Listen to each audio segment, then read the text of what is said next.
इस वीडियो में हम देखेंगे जीएसटी के बारे में, जिसे हम गुड्स एंड सर्विसेज टैक्स कहते हैं। उससे रिलेटेड सारी इन्फॉर्मेशन हम जानेंगे। क्या है जीएसटी, आईजीएसटी किसे कहते हैं, एसजीएसटी, सीजीएसटी क्या है, अच्छे से समझेंगे। साथ ही साथ ये देखेंगे कि अभी जो जीएसटी की दरें नई लागू हुई हैं वो कौन से प्रोडक्ट पे या कौन से सर्विसेज पे कितने % जीएसटी आपका लागू हुआ है। सारी चीज़ें हम डिटेल में डिस्कस करेंगे। तो ध्यान से देखिए वीडियो, ताकि आपको जीएसटी से रिलेटेड कोई भी क्वेश्चन अगर एग्जाम में आए तो आप आसानी से उसे आंसर कर सकें। चलिए स्टार्ट करते हैं आज की वीडियो। तो जीएसटी को अगर हम आसानी से समझना चाहें तो गवर्नमेंट ऑफ इंडिया के द्वारा जो जारी प्रेजेंटेशन था उसके तहत मैं आपको समझाना चाहूँ। जैसे यहाँ पे आप देखिए तो आपको कॉर्नर में एक लोगो दिख रहा होगा, जिसमें लिखा है one nation one tax and one market. मतलब एक देश एक टैक्स एक मार्केट। कहीं भी आप पूरे देश में कोई भी वस्तु खरीदेंगे आपको पूरे देश में वो एक ही कीमत पे मिलेगी। यही लक्ष्य है जीएसटी का। तो जीएसटी को आप अब समझ गए होंगे कि यहाँ पे पहले हम देखते थे कि जो टैक्सेस थे वो हर एक राज्य में अलग अलग हुआ करते थे, और राज्य के कुछ अपने टैक्स होते थे और सेंट्रल गवर्नमेंट के कुछ अपने टैक्स होते थे। जैसा कि यहाँ पे दिख रहा होगा आपको कि सेंट्रल एक्साइज ड्यूटी होती थी, एक्स्ट्रा ड्यूटीज़ होती थी, सर्विस टैक्स, सरचार्ज, सेस, और स्टेट के वैट अपने होते थे, परचेज टैक्स, एंटरटेनमेंट टैक्स, सब कुछ होता था। और जैसे अगर सेंट्रल गवर्नमेंट की बात करें तो ये तो पूरे देश के लिए आपका सेम रहेगा, लेकिन अगर स्टेट की बात करें तो वैट देखते थे हम, हर एक राज्य का अपना अलग अलग होता था। कहीं 14% होता था, कहीं 18%, कहीं 20%। तो ये आपको अलग अलग देखने को मिलता था। और इसी वैट के डिफरेंस की वजह से अगर कोई वस्तु किसी राज्य में 10 रुपए की है, किसी में 12 की मिलेगी और किसी में 7 की ही मिलेगी। तो वस्तुओं की जो कीमत है वो हर एक राज्य में वहाँ के टैक्स सिस्टम के हिसाब से अलग अलग होती थी। तो इससे थोड़ा सा यहाँ पे डिफ़िकल्टी पैदा होती थी, और कुछ लोगों को ऐसा लगता था कि अगर हमको 7 रुपये में किसी राज्य से कोई वस्तु मिल रही तो हम 12 रुपये में क्यों खरीदें।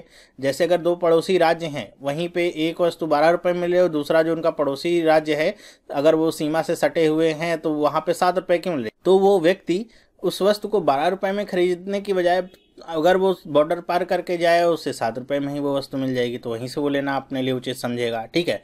तो बहुत सारे यहाँ पे डिफरेंसेस होते थे, अलग अलग तरह के टैक्स होते थे जिनको हमको जानकारी रखने पड़ती थी। अगर आप एक बिजनेस चला रहे हैं तो आपको डिफरेंट तरह के टैक्सेस भरने पड़ते थे। तो ये सब झंझट से बचने के लिए सेंट्रल गवर्नमेंट की कोशिश थी। 2006 से ये चल रहा था, लगभग 10-11 साल हो गए हैं जीएसटी को अभी इस स्वरूप में आने में, जो अभी बिल के रूप में सामने आ रहा है और जो लागू हो चुका है। कि यहाँ पे सेंट्रल गवर्नमेंट ने क्या कहा कि जो भी टैक्सेस हैं सबको मिला करके केवल एक टैक्स ही बनाया जाए, जैसे यहाँ पे आपको दिखाया गया है, जिसे जीएसटी का नाम दिया जाएगा। मतलब यहाँ पे क्या होगा कि अब अगर यहाँ पे जीएसटी कर दिया गया किसी वस्तु पे 10%, तो आप चाहे उसे उत्तर प्रदेश में खरीदें, चाहे मध्य प्रदेश में खरीदें, चाहे केरला में खरीदें, कहीं भी आप उस वस्तु को खरीदेंगे वो क्या होगा, उतने ही पैसे का मिलेगा। अगर कोई वस्तु 10 रुपये की है तो यूपी में भी उतने की, एमपी में भी उतने की, केरला में भी उतने की, हर जगह सेम प्राइस पे वो वस्तु आपको मिलेगी। तो यहाँ पे थोड़ा सा सिंप्लीफिकेशन हो जाता है, हमारे लिए भी समझना आसान हो जाता है। और टैक्सेस को लेकर के जो इतनी प्रॉब्लम्स होती थी कि पहले भर दिया है टैक्स, फिर आपको भरना है, ऐसा करना है, वैसा करना है, वो सब चीज़ें भी सॉल्व हो जाती हैं। ये तो एक सिंपल लेमैन लैंग्वेज में मैंने आपको समझाया है कि जीएसटी होता क्या है। ठीक है। और इससे क्या आपके फ़ायदे होंगे, क्या परिणाम निकलेंगे, डिटेल में इसे आपको समझना है तो आपके सामने मैं एक वीडियो रखने जा रहा हूं। वो वीडियो जारी किया गया था मिनिस्ट्री ऑफ फाइनेंस की तरफ से, लगभग जब जीएसटी हमारा बिल पेश हुआ था, पारित हो गया था, उसके बाद ये वीडियो आया था। और इसमें हिंदी भाषा में ही आपको बहुत ही अच्छे से समझा रहे हैं। जो हमारे रेवेन्यू सेक्रेटरी थे हसमुख अढ़िया, उन्होंने इस वीडियो में बहुत ही अच्छे से समझाया है जीएसटी के बारे में। जीएसटी क्या है, क्यों इसे लगाया गया है, कितने टाइप्स हैं इसके, जैसे हम देखते हैं आईजीएसटी, ठीक है, सीजीएसटी क्या है, और यहाँ पे सेंट्रल और स्टेट के बीच में कितना % का बंटवारा होगा, कैसे होगा, वो सारी चीज़ें आपको इस वीडियो के माध्यम से बहुत ही अच्छे से समझ में आ जाएंगी। तो मैं चाहूँगा कि आप सबसे पहले वो वीडियो देखें। थोड़ा सा लंबा वीडियो है, और अगर आपको समझना है जीएसटी के बारे में डिटेल में, ताकि आप हर एक प्रश्न का आंसर कर पाएँ, तो आप इस वीडियो को देखिएगा आराम से। बहुत ही लेमैन लैंग्वेज में उन्होंने समझाया है।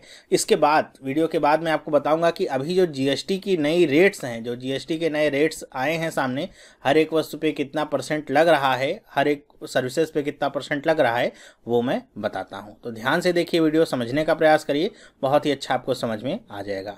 गुड्स एंड सर्विस टैक्स यानी जीएसटी आज इसकी सारे देश में चर्चा है क्योंकि इससे संबंधित एक विधेयक संसद में पारित हो चुका है और कहा यह जा रहा है कि स्वतंत्रता प्राप्ति के बाद से ये सबसे बड़ा टैक्स रिफॉर्म है और ये टैक्स रिफॉर्म की दिशा में मील का पत्थर साबित होगा। इसके बहुत ही सुखद दूरगामी परिणाम होंगे। देश की अर्थव्यवस्था तेजी से आगे बढ़ेगी, जन सामान्य को भी इसमें लाभ होगा क्योंकि टैक्स का भार उस पर कम होगा।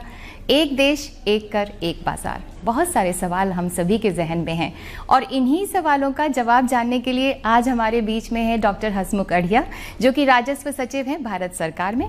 तो आइए हम उनसे बात करते हैं। बहुत बहुत स्वागत है आपका डॉक्टर अढ़िया आज के इस कार्यक्रम में। सबसे पहले तो ये बताइए कि जीएसटी क्या है और ये कैसे काम करेगा। अभी तक जो देश में वस्तुओं के ऊपर, चीज़ों के ऊपर और जो सर्विसेज है, सेवाओं के ऊपर अलग अलग प्रकार के टैक्स लगे हुए थे, वो इतने ज़्यादा टैक्स हो गए हैं कि पता ही नहीं चल रहा है कि कौन सा टैक्स कहाँ पर लगा हुआ है। जैसे आज देश में स्टेट गवर्नमेंट में अगर देखें तो वैट है, वैल्यू एडेड टैक्स है। पुराने ज़माने में इसको सेल्स टैक्स कहते हैं, अब वैट गिना जाता है।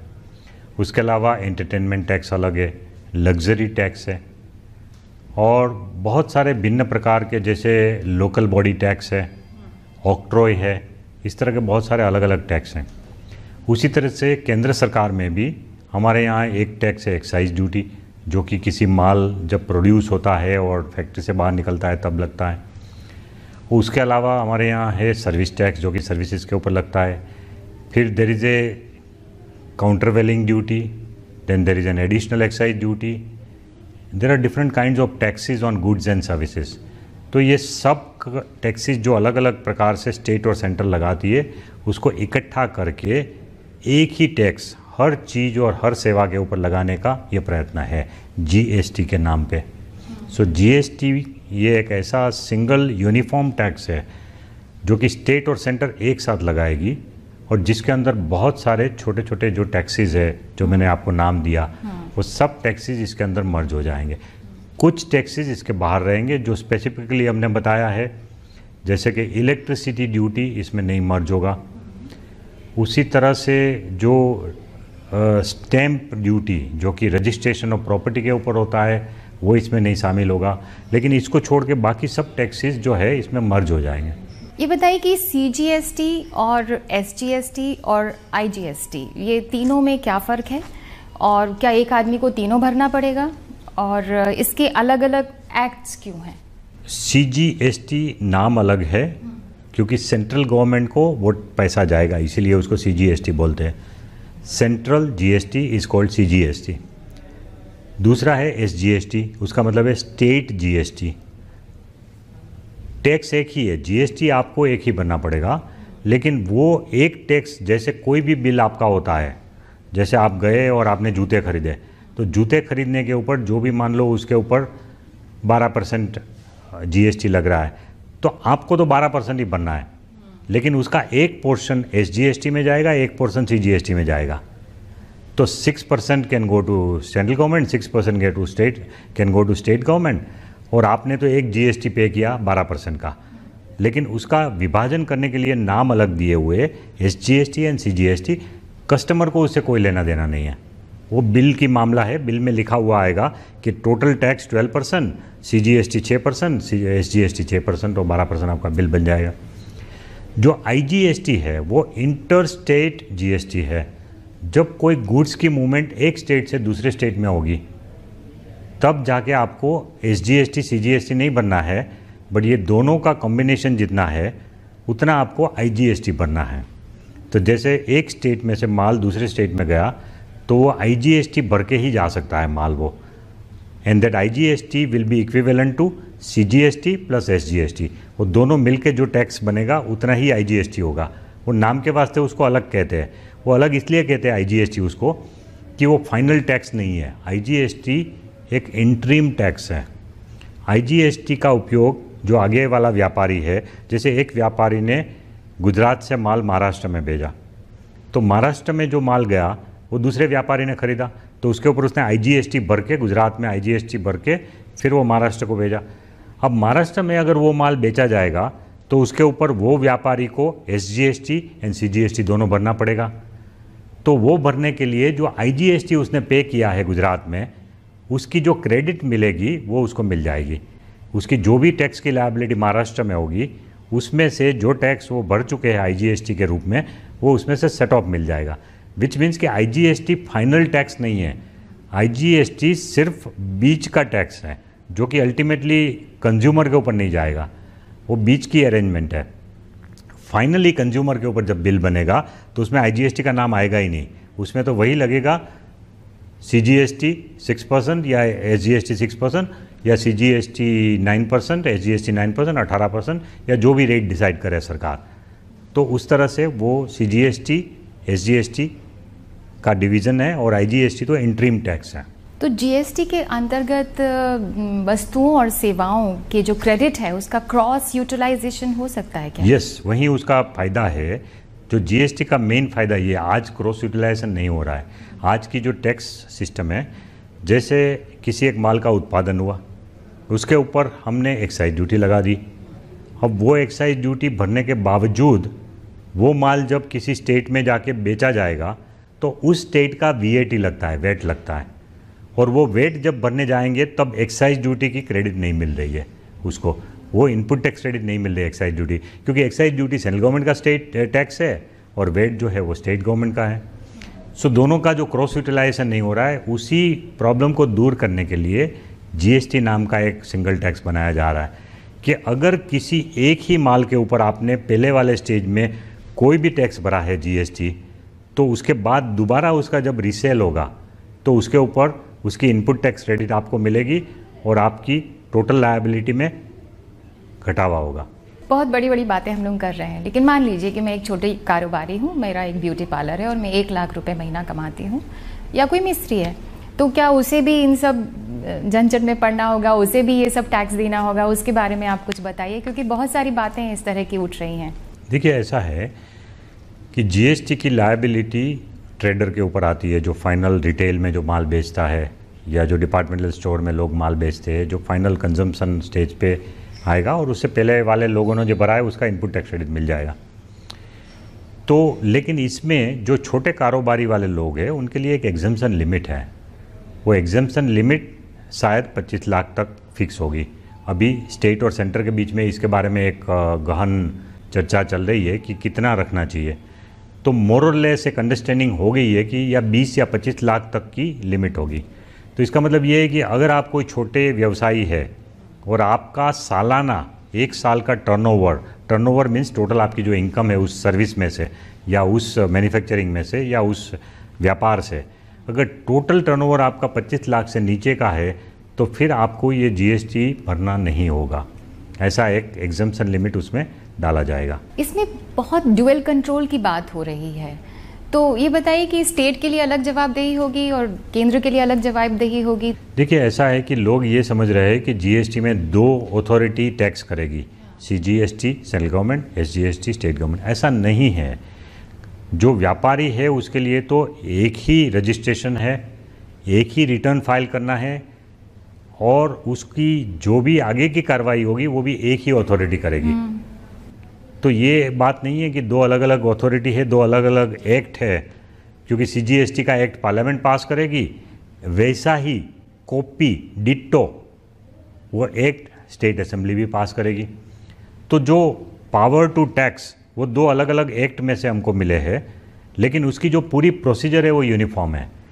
एक व्यापारी दोनों अथॉरिटी में अलग अलग रजिस्ट्रेशन नहीं करवाना है, उसको एक ही रजिस्ट्रेशन करवाना है एक स्टेज पे। उसके बाद रिटर्न भी सिंगल फाइल करना है और रिटर्न फाइल करने के बाद वो कंप्यूटर विल डिसाइड कि CGST का पोर्शन क्या है, SGST का क्या है। उस तरह से सेंट्रल गवर्नमेंट को एक हिस्सा चला जाएगा जो पैसा उसने भरा और एक स्टेट गवर्नमेंट को चला जाएगा। तो व्यापारी के लिए ये कोई उलझन नहीं। फिर उसके बाद रिटर्न उसने फाइल किया, रिटर्न फाइल करने के बाद लोग ये समझते हैं कि फिर कल जाके राज्य के कॉमर्शियल टैक्स डिपार्टमेंट से भी नोटिस आ जाएगी और केंद्र के सर्विस टैक्स और एक्साइज डिपार्टमेंट वालों से भी आ जाएगी। ऐसा नहीं है।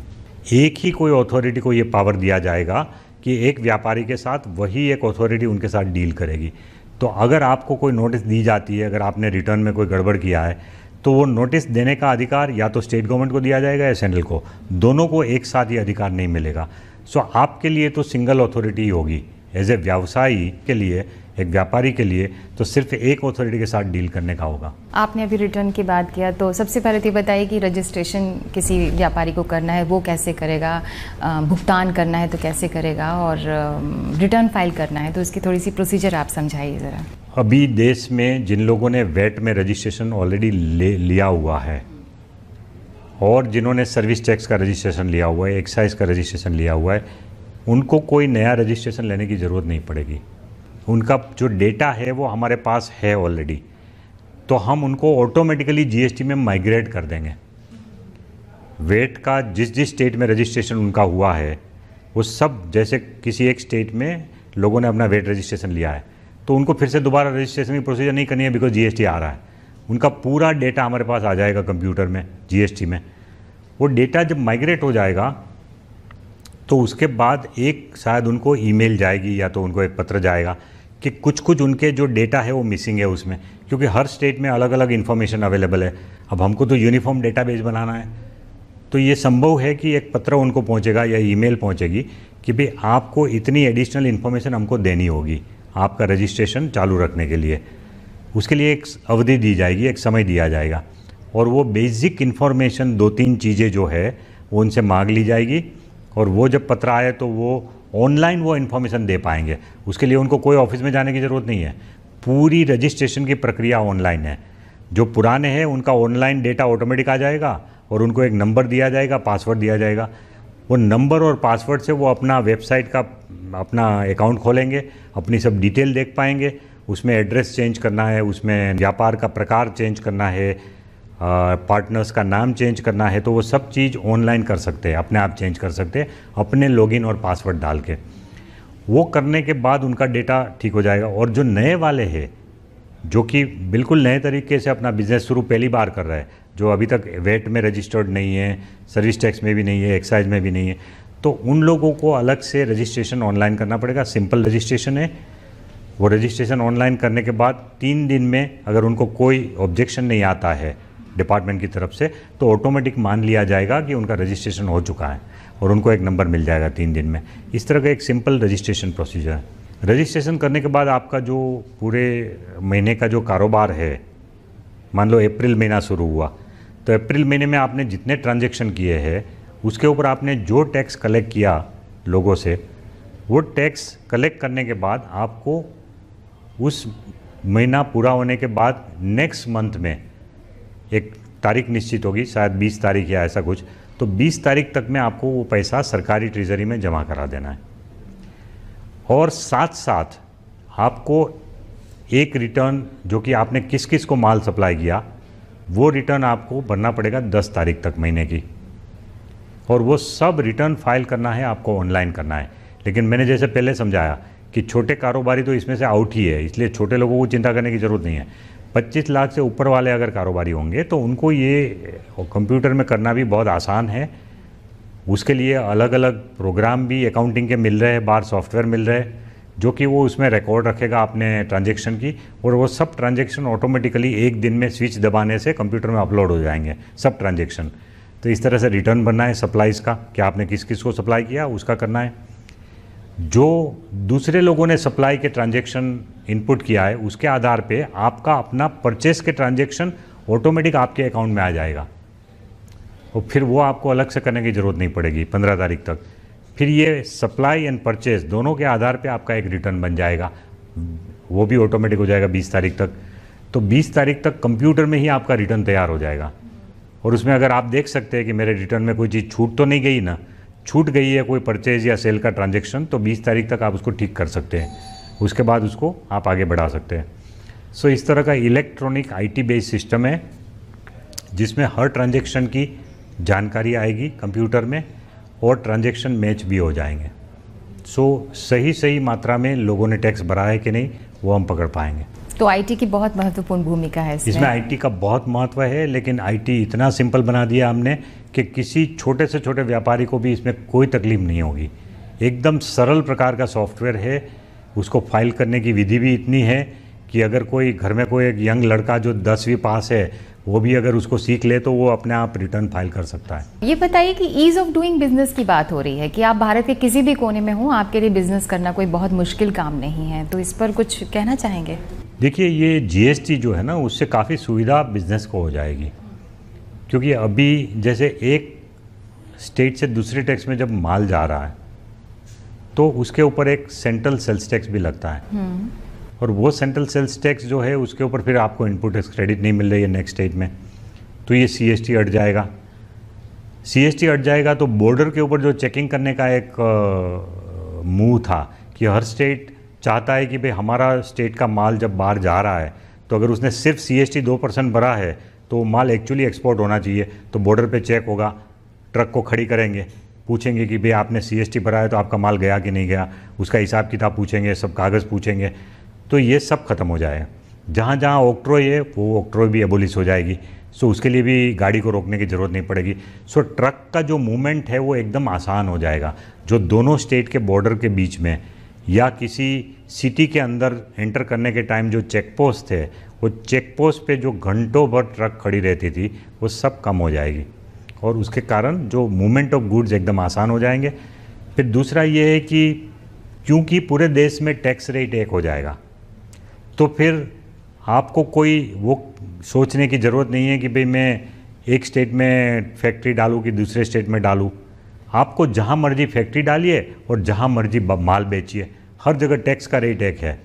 सो जहाँ आपकी फैक्ट्री है उस स्टेट का रेट आपको देखने की ज़रूरत नहीं है, और जहाँ आप माल बेचना चाहते हैं उस स्टेट का भी रेट की देखने की ज़रूरत नहीं है। तो उस हिसाब से बिजनेसमैन के लिए एक आसान हो जाएगा ये डिसीज़न लेना कि कहाँ हम बिज़नेस करें, पूरा देश एक बन जाएगा। इसमें राज्य की बात हो रही है, कहीं ना कहीं राज्यों को ये कहीं संशय ना हो कि उनके हित मारे जा रहे हैं या उनकी इनकम मारी जा रही है, तो उन्हें कैसे कंपनसेट करेंगे हम? देखिए, उसके लिए हमने राज्यों को पूरी कॉन्स्टिट्यूशनल अमेंडमेंट में ही हमने उनको एक गारंटी दी है कि किसी भी राज्य को अगर 5 साल तक नुकसान होगा जो अभी कमा रहे उसमें, तो उसमें हम उसको कॉम्पनसेट कर देंगे सेंट्रल गवर्नमेंट। तो इसलिए राज्य को कोई चिंता नहीं होनी चाहिए, चिंता होनी चाहिए तो सेंट्रल गवर्नमेंट को होनी चाहिए कि ये जीएसटी लागू करने के बाद सेंट्रल गवर्नमेंट के पास इतने रिसोर्सेज आएंगे जो कि हमारा अभी का बजट की पूर्ति कर दे, और उसके अलावा हमारे पास इतने पैसे बचे कि हम स्टेट को भी कॉम्पनसेट कर सकें। सो जो चिंता होनी चाहिए इस मामले में वो सेंट्रल गवर्नमेंट को होनी चाहिए, स्टेट को तो बिल्कुल निश्चिंत होकर इसमें आगे बढ़ना है। इसमें अलग अलग लोगों को किस तरह से फ़ायदे होंगे? आपने कारोबारियों की बात की, राज्य को क्या फ़ायदा होगा, केंद्र को क्या होगा, और सबसे बड़ी बात उपभोक्ता को क्या फ़ायदा होगा? करों की कमी की बात हम सुन रहे हैं, तो इसके बारे में कुछ रोशनी डालेंगे? देखिए, मैंने जैसे बताया कि व्यापारियों को क्या फ़ायदा होगा कि ईज़ ऑफ डूइंग बिजनेस हो जाएगा। सरकार को ये फ़ायदा होगा कि जो टैक्स का इवेजन आज हो रहा है उसमें रोक लगेगी, तो ये उम्मीद की जा रही है कि इसमें कंप्लायंस बढ़िया होगा, इसलिए राज्यों की और केंद्र की आमदनी बढ़ेगी, सिर्फ टैक्स की चोरी को कम करने से, टैक्स को रेट बढ़ाने से नहीं। और कंज्यूमर को ये फ़ायदा होगा कि जैसे आज है अलग अलग प्रकार के टैक्स है, और कुल मिला के तो एक चीज़ के ऊपर 30-32% तक चला जाता है टैक्स आज की तारीख में। तो जैसे अलग अलग टैक्स है, वेट है, एक्साइज ड्यूटी है, सर्विस टैक्स है, लग्जरी टैक्स, एंटरटेनमेंट टैक्स, ये सब मिला के टोटल जो इंसिडेंस ऑफ टैक्स है एक आइटम के ऊपर वो 30% तक भी है कुछ कुछ कॉमोडिटी में।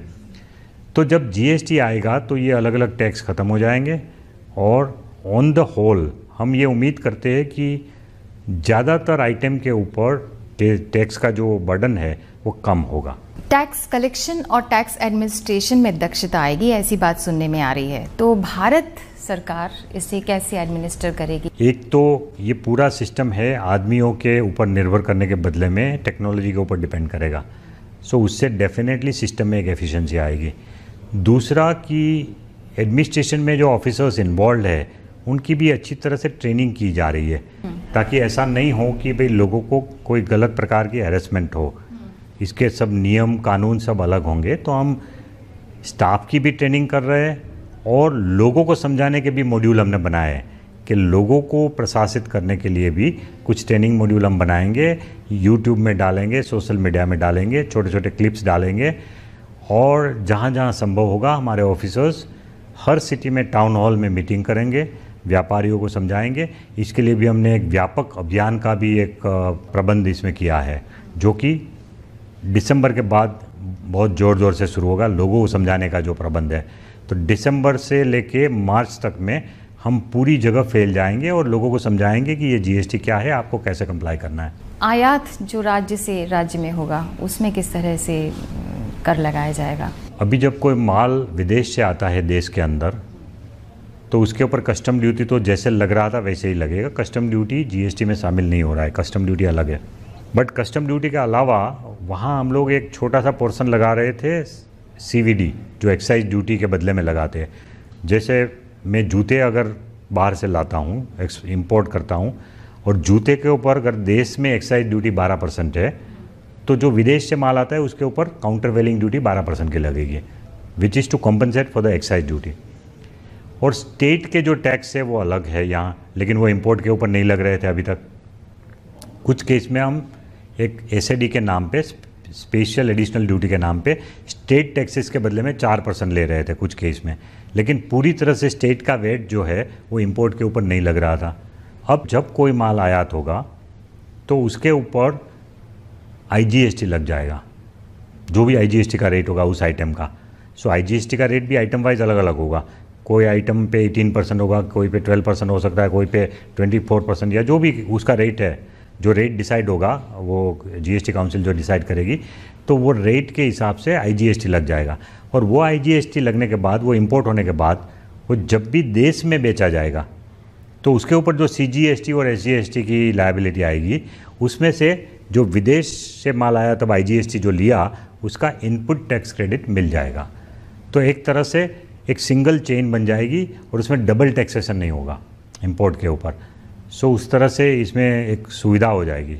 आगे का क्या रोड मैप है, क्योंकि एक बहुत आशाओं के साथ, उम्मीदों के साथ हम इसकी ओर देख रहे हैं।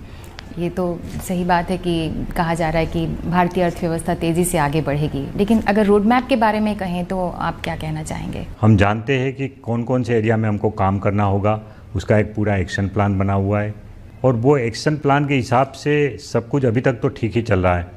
हमने अपने एक्शन प्लान में 30 दिन का टाइम रखा था स्टेट को रेटिफाई करने के लिए, कि भाई लोकसभा ने 8 अगस्त को पास किया, तो 8 सितंबर तक हमको कम से कम 16 स्टेट का मिल जाना चाहिए रेटिफिकेशन। और उसमें ऑलरेडी 15 स्टेट का आ गया है, एक और स्टेट का 2 सितंबर को हो जाएगा। तो उसमें हम लोग 5 दिन जल्दी चल रहे हैं, 6 दिन जल्दी चल रहे हैं। सो अभी तक तो टाइम टेबल ठीक चल रहा है। हमको जीएसटी काउंसिल की रचना करना है, उसके लिए 1 हफ्ता रखा है, वो हो जाएगा।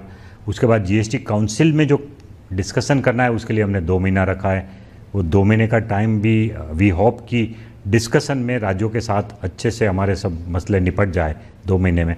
थोड़ा सा ओवर टाइम काम करना पड़ेगा स्टेट और सेंटर को मिलके, लेकिन 2 महीने में अगर सब मसले निपट गए तो उसके बाद हम लोग फिर पार्लियामेंट में अपना बिल पास करेंगे, सीजीएसटी का, एसजीएसटी का स्टेट गवर्नमेंट पास करेगी, और फिर आईजीएसटी का एक्ट भी सेंट्रल गवर्नमेंट पास करेगी। और ये तीनों एक्ट पास करने के बाद वी आर रेडी। उसके बाद आईटी सिस्टम साइमल्टेनियसली चल रही है, ट्रेनिंग ऑफ ऑफिसर्स का काम साइमल्टेनियसली चल रहा है, करीब 60,000 ऑफिसर्स को ट्रेन करने का काम चल रहा है। और वो सब साइमल्टेनियसली करने के बाद by February we hope to be ready completely. साथ साथ बिजनेसमैन को भी हम अपील कर रहे हैं कि भाई आप भी अपना तैयारी कीजिए। उनका जो ईआरपी सिस्टम है, आईटी सिस्टम है, उसको जीएसटी के लिए तैयार करिए। इस तरह का हम व्यापारियों को भी विनंती अब से कर रहे हैं, जो बड़े बड़े उद्योग गृह है उनको। और वी होप कि वो लोग भी अपनी टाइम टेबल बना के ये जीएसटी के लिए मार्च एंड तक तैयार हो जाए। तो हमारी तो ये उम्मीद है कि देश में इतना बड़ा सुधार कि जिसके लिए देश ने 10 साल तक राह देखा है, अब उसमें और कोई विलम्ब नहीं हो। तो केंद्र सरकार की तरफ से हमारी पूरी तैयारी है।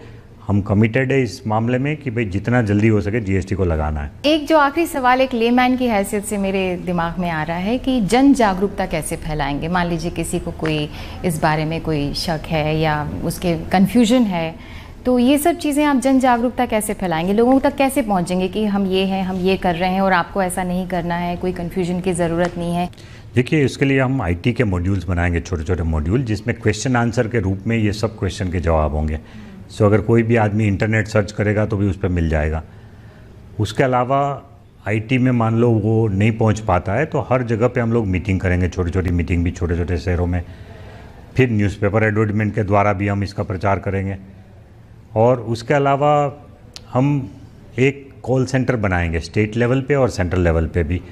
तो हर स्टेट में एक बहुत बड़ा कॉल सेंटर होगा जिसमें 24/7 किसी को भी कोई क्वेश्चन है जीएसटी के ऊपर तो कॉल सेंटर में फ़ोन करके पूछ पाएंगे।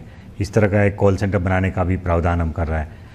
और जीएसटीएन की जो हमारी आईटी सिस्टम है उसका एक अलग कॉल सेंटर बनेगा कि किसी को अगर मान लो रिटर्न फाइल करने में दिक्कत आ रही है, किसी को समझ में नहीं आ रही है कि कौन सा बटन दबाए, तो उसके लिए भी फ़ोन करके वो कॉल सेंटर में पूछ के उसको कॉप अप कर सकते हैं। तो अपनी बात को इसी बात से सम अप करूँ मैं ये कहते हुए कि मेरा देश बदल रहा है, आगे बढ़ रहा है, जीएसटी जो है वो उसी को चरितार्थ कर रहा है। बहुत बहुत धन्यवाद डॉक्टर हसमुखड़िया जी। अभी हम बातचीत कर रहे थे डॉक्टर हसमुखड़िया से जो कि राजस्व सचिव हैं भारत सरकार में। बहुत बहुत धन्यवाद, नमस्कार। तो वीडियो के द्वारा आपको ये तो समझ में आ गया होगा जीएसटी क्या है, कितने टाइप्स हैं, इसका रोड मैप क्या है, सारी चीज़ें बहुत ही अच्छे से समझ में आ गई होंगी। यहाँ पे अब मैं आपको एक एग्जांपल के तौर पे समझाता हूँ कि जीएसटी कैसे काम करेगा। पहले का जो सिस्टम था हमारा क्या था, अब का सिस्टम क्या है, दोनों में क्या डिफरेंस है। तो ध्यान से देखिएगा। और यहाँ पे जो मैं एग्जाम्पल ले रहा हूँ केवल वो एजम्पशन बेस्ड है, उसमें कोई भी सत्यता नहीं है रेट को लेकर के। तो केवल एग्जाम्पल के तौर पर उसे समझने का प्रयास करिएगा कि दोनों सिस्टम में क्या डिफरेंस है। मैं मानता हूं कि अगर कोई प्रोडक्ट है, मान लेता हूं एक्स है, एक्स प्रोडक्ट है। अगर यहाँ पे मैं बात करता हूं कि अभी तक जो हमारा टैक्स सिस्टम था, या कह लूँ प्रेजेंट टैक्स सिस्टम कहूँ, प्रेजेंट टैक्स सिस्टम मतलब जीएसटी वाला नहीं है, ठीक है। तो जो नॉन जीएसटी या कह सकता हूँ, या प्रेजेंट तो अभी रहा ही नहीं, तो नॉन जीएसटी जो हमारा टैक्स सिस्टम था वो क्या था उसे समझने का प्रयास करते हैं। मान लेते हैं कोई प्रोडक्ट एक्स है, इसे बेचा जा रहा है कहाँ पे, लखनऊ से मान लीजिए बेचा जा रहा है कहाँ पे, कानपुर में, ठीक है। ये कानपुर में बेचा जा रहा है। कितना रुपए कीमत है इसकी, तो इसकी कीमत है 1000 रुपये, 1000 रुपये कीमत है। तो जब लखनऊ से इसे कानपुर में बेचा जाएगा, जो पहले नॉन जीएसटी सिस्टम था उसके तहत 1000 की कीमत पे वैट कितना लगेगा, वैट मान लेते हैं लग रहा है 10% का, तो 10% का वैट लगेगा 1000 पे, तो ये कितना हो जाएगा, 100 रुपये हो जाएगा। तो कानपुर में जो ये सामान पहुंचेगा तो कितना रुपए उसको पे करना पड़ेगा, 1100 रुपये पे करना पड़ेगा इस सामान के लिए, ठीक है। आगे यही जो प्रोडक्ट है कानपुर से बेचा जा रहा है कहाँ पे, न्यू दिल्ली में, ठीक है, दिल्ली में बेचा जाता है। तो अभी ये प्रोडक्ट कितने का है, 1100 रुपये का है। जो भी व्यक्ति इसको बेच रहा है वो अपना मार्जिन इसमें रखता है, प्रॉफिट मार्जिन 1000 रुपये का रखता है। तो ये कितने का हो जाता है, 2100 रुपये का हो जाता है। तो 2100 का जब प्रोडक्ट न्यू दिल्ली में बेचा जाएगा तो इस पे लगता था सीएसटी, मतलब सेंट्रल सेल्स टैक्स। मान लेते हैं उसकी भी जो दर थी 10% है, तो अगर 10% निकालें 2100 का तो कितना आ जाएगा, 210 रुपये। तो ये जो व्यक्ति यहाँ पे न्यू दिल्ली वाला होगा वो कितने में खरीदेगा उसे, 2100 रुपये तो उसकी कीमत ही है, और 210 रुपये टैक्स भी भरेगा, तो टोटल कितना हो जाएगा, 2310 रुपये उसकी कीमत निकलेगी उसी प्रोडक्ट की एक्स की। ओके, पहले लखनऊ से कानपुर गया तब तो वो एक ही स्टेट में था तो वैट लगा, लेकिन जब उसने स्टेट पार किया यूपी से दिल्ली में गया तो वहाँ पे सीएसटी लगा 10% का 210 रुपये, और ये 2310 रुपये उसकी कीमत हो जाती है प्रोडक्ट की न्यू दिल्ली पहुँचते पहुँचते। लेकिन अगर हम बात करते हैं जीएसटी सिस्टम, तो ये कैसे काम करता है। सेम प्रोडक्ट में लेता हूँ एक्स, जिसकी इनिशियल कीमत कितनी है, 1000 रुपये, ठीक है, 1000 रुपये का ये है। सबसे पहले वही करते हैं कि ये लखनऊ से कहाँ पे बेचा जाता है, कानपुर में। कानपुर में अगर बेचा जाता है, ये आपका 1000 रुपये कीमत है, तो इस पे आपका लगेगा क्या, CGST लगेगा। CGST का मतलब आप समझ गए होंगे, मान लेते हैं 5% है तो कितना हो जाएगा, 50 रुपये। और इस पे क्या लगेगा, इस सेंट्रल का तो जीएसटी लग गया, स्टेट का भी जीएसटी यहाँ पे लगेगा SGST, तो इसकी भी दर हम मान लेते हैं 5% है, तो ये भी कितना हो गया, 50 रुपये। तो टोटल कितना टैक्स भरना पड़ गया, 100 रुपये। बात वही हो जाती है, कानपुर में प्रोडक्ट कितने का पहुँचता है, 1100 रुपये का उपलब्ध होगा। लेकिन यही प्रोडक्ट अगर कहाँ से बेचा जाए, कानपुर से आगे भेजा जाता है कहाँ पे, न्यू दिल्ली में, तो क्या होता है, देखिए कि यहाँ पे अब प्रोडक्ट की कीमत कितनी है, 1100 रुपये है, प्रॉफिट मार्जिन में उतना ही रखता हूँ, कितना, 1000 रुपये। तो अब वो व्यक्ति 2100 रुपये में इस प्रोडक्ट को बेचेगा, आगे फॉरवर्ड करेगा न्यू दिल्ली में। तो अब पहले क्या लगता था, CST लगता था, यहाँ पे क्या लगेगा, अभी हमने देखा था कि अगर हम एक राज्य से दूसरे राज्य के अंतर्गत ट्रेड करते हैं तो वहाँ पे क्या लगता है, IGST लगता है, ठीक है, इंटर स्टेट। तो IGST यहाँ पे लगेगा। तो IGST मान लेता हूँ मैं कितना है, 10% ही है। तो 10% के हिसाब से कितना हो जाएगा 2100 का, यह हो जाएगा 210 रुपये। तो यहाँ पे कीमत कितनी हो जाएगी इसकी, 2310 रुपये। देखिए दोनों में कोई अंतर आया, कोई अंतर नहीं आया। सेम बात यहाँ भी है, सेम बात यहाँ भी है, बस टैक्सेस का डिफरेंस है कैसे लग रहा है। लेकिन यहाँ पे डिफरेंस आपको देखने को मिलेगा, क्यों? क्योंकि यहाँ पे जो GST सिस्टम है उसमें यह व्यवस्था की गई है कि यहाँ पे जो आपने CGST और SGST पे किया है इसे आप क्लेम कर सकते हैं। यहाँ पे ये सिस्टम पहले ऐसा नहीं था कि अपने वैट को क्लेम कर सकते हैं CST में, लेकिन यहाँ पे अब आपने जो पहले CGST और SGST पे कर दिया था उसके तहत आप IGST में क्लेम अपना कर सकते हैं। तो अब यहाँ पे जो आपने पहले 100 रुपये पे किए थे टैक्स के रूप में वो घट जाएंगे। तो टोटल आपको कितना टैक्स देना पड़ेगा, 110 रुपये। तो अब इसकी कीमत 2310 रुपये नहीं बल्कि कितनी होगी, 2210 रुपये में ये उपलब्ध होगा न्यू दिल्ली में। तो प्रेजेंट सिस्टम जो है GST का उसके हिसाब से देखा जाए तो वही वस्तु जो 1000 रुपये से न्यू दिल्ली तक चली थी कानपुर होकर 2210 रुपये में मिल रही है। लेकिन अगर पुराने सिस्टम को देखा जाए तो वही वस्तु 2310 रुपये मिल रही थी, क्योंकि वहाँ पे ऐसा कोई क्लेम करने वाला सीन नहीं था। मेरे ख्याल से एक सिंपल एग्जाम्पल के तौर पे भी आपको समझ में आ गया होगा कि GST कैसे काम करता है और क्या इसका मतलब होता है और यहाँ पे क्या बेनिफिट हो सकते हैं कंज्यूमर को, ठीक है। तो ये आपको समझ में आएगा। अब हम देखते हैं कि GST के क्या क्या स्लैब्स हैं। जैसे ये अभी हमने देखा था 5% और यहाँ पे 10% कर दिया, और ये वस्तु क्या थी ये मैंने डिसाइड नहीं किया था। तो अब यहाँ पे अलग अलग वस्तुओं पे अलग अलग टैक्स स्लैब बनाया गया है, ठीक है। वो टैक्स स्लैब क्या है, किसी वस्तु पे टैक्स लगेगा ही नहीं, किसी पे 5% लगेगा, किसी पे 12, किसी पे 28। वो क्या है समझने का प्रयास करते हैं। अब हम देख लेते हैं कुछ यहाँ पे जो अपडेटेड GST रेट्स हैं वो क्या हैं, कहाँ पे टैक्स लग रहा है, कितना लग रहा है, वो सारी चीज़ें। तो जैसे यहाँ पे लिखा गया है कि गवर्नमेंट ने कुल 1211 आइटम्स को अलग अलग टैक्स स्लैब में रखा है। तो सबसे पहले मैं बात कर लेता हूँ कुछ ऐसी सर्विसेज और गुड्स जिनके ऊपर कोई भी टैक्स नहीं लग रहा है, नो टैक्स यहाँ पे लिखा गया है। वो आप देख सकते हैं। गुड्स के बारे में बात करें जैसे फ्रेश मीट हो गया, चिकन हो गया, eggs, milk, butter milk, curd, natural honey, vegetables, flour, besan, bread, prasad, salt, bindi, sindoor, stamps, judicial paper, printed books, newspapers, bangles, handlooms, ETC। ये सारी वो वस्तुएं हैं जिन पे कोई भी टैक्स नहीं लग रहा है GST के अंतर्गत, ठीक है। और कुछ सर्विसेज भी हैं जिसके अंतर्गत कोई भी टैक्स नहीं लग रहा है। तो वो सर्विसेज कौन सी हैं, जैसे होटल या फिर आप कोई लॉज लेते हैं जिसका जो टैरिफ है वो 1000 रुपये से नीचे का है, तो उस पर भी आपको कोई भी टैक्स नहीं देना है, किसी भी तरह का टैक्स नहीं देना है, ठीक है।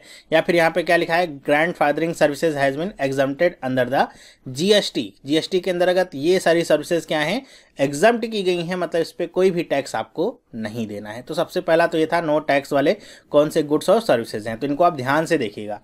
जो ज़्यादातर कहते हैं जो GST है वो जो 18% वाला जो स्लैब है उसके अंतर्गत लाया गया है। 18% के अंदर ही ज़्यादातर वस्तुओं को कवर किया गया है, वो भी हम सब देखेंगे और देखेंगे कितने आपके यहाँ पे टैक्स स्लैब बनाए गए हैं। ये भी आपके लिए एक इम्पॉर्टेंट फैक्टर होगा समझने के लिए।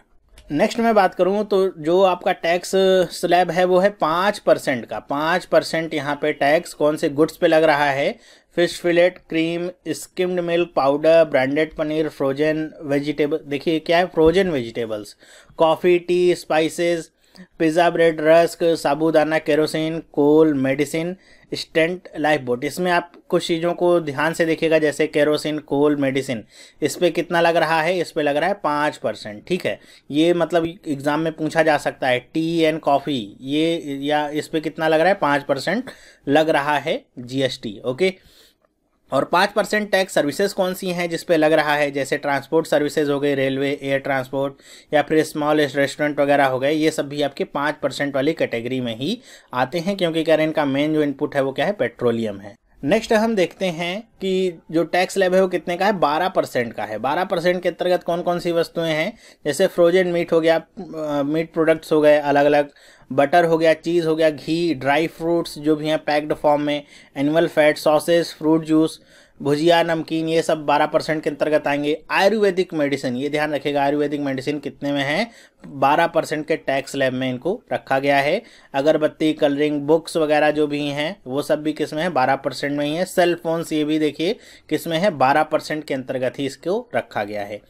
12% में कौन कौन सी सर्विसेज हैं, जैसे आप नॉन AC कोई होटल लेते हैं 1000 से ज़्यादा उसका टैरिफ होना चाहिए, या फिर बिजनेस क्लास का एयर टिकट लेते हैं, फर्टिलाइजर्स हैं या वर्क कॉन्ट्रैक्ट्स हैं वो सब किसके अंतर्गत हैं, 12% के सर्विस टैक्स के अंतर्गत वो आएंगे। ये जो जीएसटी होगा ये 12% उन सर्विसेज पे लगेगा जैसे नॉन एसी होटल्स हो गए, एसी नहीं नॉन एसी, और जिनकी टैरिफ क्या होगी 1000 रुपये से ज़्यादा होगी, क्योंकि 1000 से कम वाले पे तो छूट है, कोई भी जीएसटी नहीं लग रहा है। ठीक है, आप बिजनेस क्लास का एयर टिकट लेते हैं तो उस पर भी आपको जीएसटी 12% का देना पड़ेगा। ओके, फिर हम देखते हैं कि 18% टैक्स के अंतर्गत कौन कौन से गुड्स आते हैं। इनमें देख तो सकते हैं आप कि सबसे ज़्यादा जो गुड्स हैं, सर्विसेज हैं, वो 18% के टैक्स स्लैब के अंतर्गत ही रखने का प्रयास किया गया है। और इसी के अंतर्गत सबसे ज़्यादा, अगर आपसे एग्जाम में क्वेश्चन आता है कि कौन से टैक्स स्लैब में सबसे ज़्यादा गुड्स या सर्विसेज हैं, तो आप कहेंगे 18% वाले के अंदर सबसे ज़्यादा गुड्स और सर्विसेज रखी गई हैं। ठीक है, इसमें देख सकते हैं पूरी लिस्ट आपको मिलेगी। इसमें कुछ चीज़ें हैं जैसे प्रिजर्व वेजिटेबल्स किसके अंतर्गत हैं 18% के अंतर्गत, कैमरा स्पीकर से आते हैं 18% के अंतर्गत, या फिर जैसे मिनरल वाटर है ये भी आपका 18% के अंतर्गत आता है, और यहाँ पे नोटबुक्स और स्टील प्रोडक्ट्स ये भी आपके 18% के अंतर्गत ही आते हैं। प्रिंटेड सर्किट बोर्ड्स ये सब जो होते हैं ये भी 18% के अंतर्गत ही आएंगे। तो कुछ इंपॉर्टेंट हैं, आइसक्रीम्स वगैरह हो गए जिनको आपको ध्यान रखना चाहिए, एग्जाम में पूछेगा तो आप या अपने से आपको एग्जाम्पल देना होगा 18% गुड्स के अंतर्गत कौन कौन सी चीज़ें हैं, तो आप इन सब चीज़ों को एग्जाम्पल के तौर पर लिख सकते हैं। ये आसान है याद रखना, कैमरा स्पीकर प्रिजर्व वेजिटेबल्स हैं ये, ठीक है, फ्रेश वेजिटेबल्स नहीं है, जो प्रिजर्व करके रखी गई वो वेजिटेबल्स हैं। Mineral water, notebooks, steel products, printed circuit boards, monitor, ये सब आपके 18% के अंतर्गत आते हैं। और सर्विसेज कौन कौन सी हैं 18% के अंतर्गत, एसी, वो सारे AC hotels that serve liquor, liquor का मतलब मादक पदार्थ समझ सकते हैं, कोई पेय पदार्थ जो वहाँ पे सर्व किया जाता हो। टेलीकॉम सर्विसेज भी किसके अंतर्गत हैं 18% के अंतर्गत, मतलब जो हम बात करते हैं फ़ोन से, वो जो सर्विसेज हैं वो सारी किसके अंतर्गत हैं 18% के अंतर्गत हैं। आईटी सर्विसेज भी 18% पे हैं। Branded garments and financial services जो भी हम यूज़ करते हैं, गारमेंट्स या फाइनेंशियल सर्विसेज, वो सब भी किसके अंतर्गत हैं 18% के अंतर्गत ही रखी गई हैं। ठीक है, तो सर्विसेज का एग्जाम्पल आप दे सकते हैं अगर एग्जाम में पूछा जाता है तो, या फिर एग्जाम में अगर ऐसे आता है भी है कि टेलीकॉम जो सर्विसेज हैं वो कितने टैक्स स्लैब के अंदर हैं, कौन से टैक्स स्लैब के अंदर हैं, तो आप बताएंगे कि 18% के अंतर्गत वो आती हैं। नेक्स्ट मैं बात करता हूँ 28% के अंदर कौन कौन सी वस्तुएं आपकी शामिल की गई हैं। इसके अंदर भी काफ़ी वस्तुएं हैं, जैसे है च्युइंगम हो गया, मोलासेस चॉकलेट वगैरह हो गया, या फिर पान मसाला, पेंट, डिओड्रेंट, शेविंग क्रीम्स, मतलब इसमें अंतर्गत जो आप लग्जरी वाली वस्तुएं हैं या फिर आप कह सकते हैं कि सौंदर्य प्रसाधन वाली वस्तुएं हैं, वो सारी वस्तुएं यहाँ पे रखी गई हैं। बड़ी बड़ी जो वस्तुएं जैसे वॉशिंग मशीन हो गया, एटीएम हो गया, वेंडिंग मशीन, वैक्यूम क्लीनर, ये सब, एयरक्राफ्ट हो गया पर्सनल यूज के लिए आपको लेना है, ऑटोमोबाइल्स वगैरह सब। अब 28% के अंतर्गत ऑटोमोबाइल्स वगैरह भी या मोटरसाइकिल वगैरह भी आते हैं, तो ये थोड़ा सा ध्यान रखिएगा। ऑटोमोबाइल्स या मोटरसाइकिल हो गया, वॉशिंग मशीन, एटीएम मशीन, ये सब भी किसके अंतर्गत हैं 28% टैक्स के अंदर है। और जो सौंदर्य प्रसाधन की चीज़ें हैं जैसे आपका शैम्पू हो गया, क्रीम हो गया, ये सब किसके अंतर्गत हैं, ये सारा कुछ 28% के अंतर्गत ही रखा गया है। इसके अंतर्गत सर्विसेज कौन कौन सी हैं, जैसे 5 स्टार होटल हो गया, रेस क्लब बेटिंग हो गया, सिनेमा हो गया, ये सब किसके अंतर्गत है 28% टैक्स के अंतर्गत रखा गया है। तो ये सबसे बड़ा या कह सकते हैं सबसे ज़्यादा जीएसटी का टैक्स स्लैब है। इसके बाद कोई भी टैक्स स्लैब आपका नहीं है। तो अगर हम देखें टैक्स स्लैब कितने हैं, एक है 5% का, एक है 12% का, फिर है 18% का, और फिर है 28% का। तो टोटल अगर देखा जाए तो ये 4 टैक्स स्लैब है, और इसमें एक आपका नो टैक्स वाला भी है, तो उसको भी अगर सम्मिलित कर लें तो 5 टैक्स स्लैब है। नो टैक्स 5%, 12%, 18% और 28%। इसको आप याद रखिएगा। सबसे ज़्यादा पूछा जाए किसमें वस्तुएं हैं तो आप बताएंगे 18% के अंतर्गत वस्तुएं हैं। ठीक है, नो टैक्स के अंतर्गत जो डेली रूटीन की वस्तुएं हैं जैसे फ्रेश मीट वगैरह हो गया, मिल्क वगैरह हो गया, वो सारी चीज़ें यहाँ पे रखने का प्रयास किया गया है।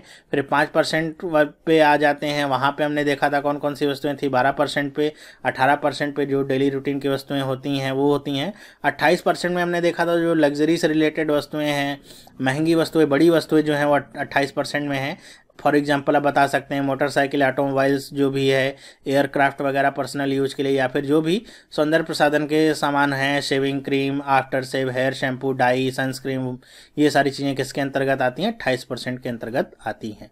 तो ये है पूरा टैक्स स्लैब जीएसटी का जो अभी लागू हो चुका है। ओके, और वीडियो से आप समझ ही गए होंगे कि अब इनका बंटवारा कैसे होना है। अगर राज्य सरकारों को लॉस होता है तो गवर्नमेंट ने क्या स्कीम चलाई है कि 5 साल तक 4 साल तक वो जो भी उनको लॉस होता है उसकी भरपाई करने का यहाँ पे प्रावधान रखा गया है। तो ये सारी चीज़ें यहाँ पे आप पहले ही समझ गए होंगे और जीएसटी के रेट भी आपको पता चल गए। और मेरे ख्याल से जीएसटी से रिलेटेड जितनी इन्फॉर्मेशन आपको चाहिए वो आपको मिल गई होगी। आप एग्ज़ाम आसानी से दे सकते हैं, इसके ऊपर कोई भी क्वेश्चन आएगा तो बता सकते हैं। इससे जो ज़्यादा इन्फॉर्मेशन चाहिए होगी वो उन लोगों को चाहिए होगी जो सीए वगैरह कर रहे हैं, कॉमर्स फील्ड से जो भी जुड़े हुए हैं, उनको बहुत ज़्यादा इसके बाद भी जानकारी चाहिए होगी, कैसे यहाँ पे एंट्रीज वगैरह करनी होंगी। वो सारी जानकारी आपके लिए रिलेटेड नहीं होंगी। ओके, मेरे ख्याल से आपको समझ में आ गया होगा। तो मैंने अपनी तरफ से पूरा प्रयास किया है कि आपको अलग अलग सोर्सेज से और बहुत ही अच्छे सोर्सेज से समझाने का प्रयास कर सकूं कि जीएसटी वाकई में है क्या, कैसे काम करता है, क्या कुछ यहाँ पे प्रोसीजर फॉलो किया गया है और क्या यहाँ पे अभी जो अपडेटेड यहाँ पे रेट्स हैं जीएसटी के क्या हैं, किन वस्तुओं पे कितना टैक्स लग रहा है। ठीक है, तो अगर आपको वीडियो पसंद आया है तो आप मुझे कमेंट करके बताइएगा कि आपको वीडियो पसंद आया, या फिर अगर आपको कोई बात नहीं समझ में आई तो भी आप कमेंट करके बताइएगा कि आपको ये बात नहीं समझ में आई कि ये ऐसा कह रहा है, इसका मतलब क्या है। ठीक है, वीडियो अगर पसंद आया तो लाइक करना ना भूलें और अपने दोस्तों के साथ भी इसे जरूर शेयर करें जिससे ज़्यादा से ज़्यादा लोगों तक ये वीडियो पहुंच सके और आपकी प्रिपरेशन और अच्छी हो सके। तो इस वीडियो में बस इतना ही। अगर आप इस चैनल पर नए हैं, पहली बार इस वीडियो को देख रहे हैं, तो आप भी इस चैनल को सब्सक्राइब कर सकते हैं जिससे इस तरह की वीडियोस आपको मिलती रहेंगी और आपकी प्रिपरेशन और से और अच्छी होती रहेगी। तो हम मिलेंगे नेक्स्ट वीडियो में, तब तक के लिए have a nice day and bye.